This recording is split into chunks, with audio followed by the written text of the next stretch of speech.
Hey everyone, Mr. Kindt here with high school art video number 2, Painting with Coffee. But before we get started, how about a little warm-up? Today's sketch will combine these 3 items: pirate ship, layers of the earth, and tarantula.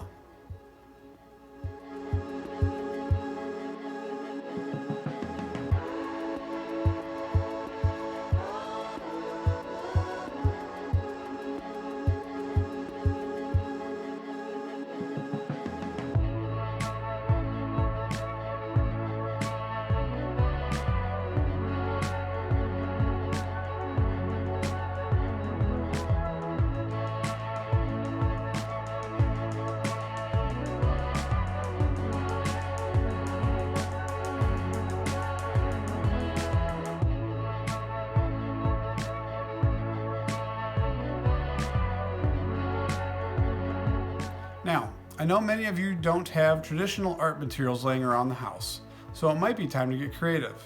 Let's look around for inspiration. Oh, let's see what we can do with this. My goal here today is to make a watercolor painting with coffee.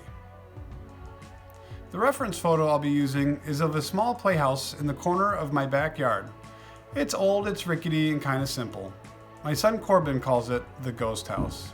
I thought this would be a great subject matter to render with coffee because it's kind of random. It will be a memorable piece to make. I think it'll look good on my son's wall in the end. And most importantly, the subject works with the limited browns that coffee will provide. Additionally, this old rickety structure and the surrounding woods will translate well with watercolor techniques. I drew this scene with very light lines. I knew I didn't need many lines as I wanted the coffee to do most of the work. Quick tip, don't press too hard with your pencil because sometimes you can create dents in the paper. This could lead to interesting effects, but not usually when they're unplanned. And now, painting with coffee. Don't overthink this. Just start laying down some browns. I would suggest putting the first few brush strokes in places that you plan on being in the darkest areas. Mostly because if these marks are too light, you can always darken them more later. For now, just fill areas in with coffee.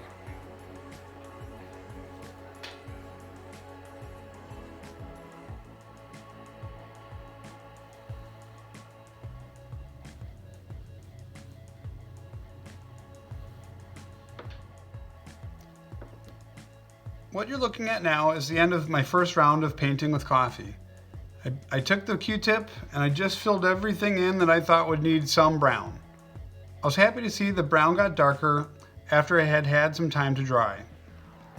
What I'm going to do now is go back into any areas that need to be darker still, add more coffee, and this time try to let it pool up and puddle because I know it will dry even darker.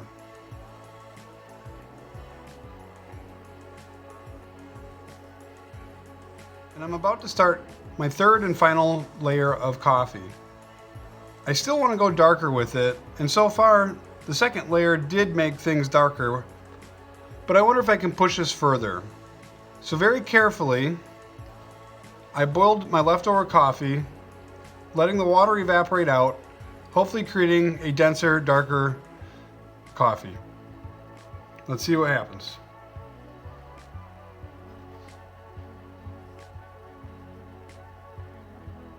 The next time I check in with you, I'll have grabbed my pencil and re-darkened any areas with pencil and some additional shading.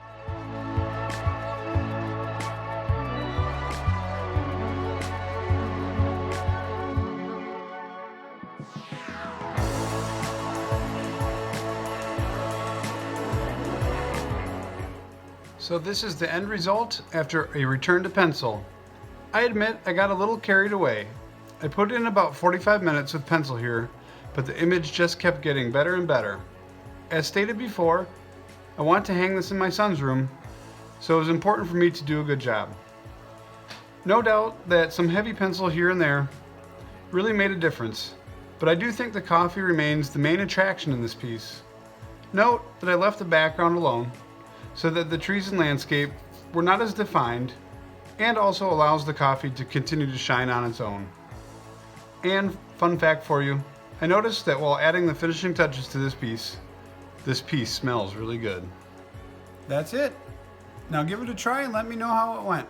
Send me an email with an image of your final painting. That's all for today. Thanks for watching.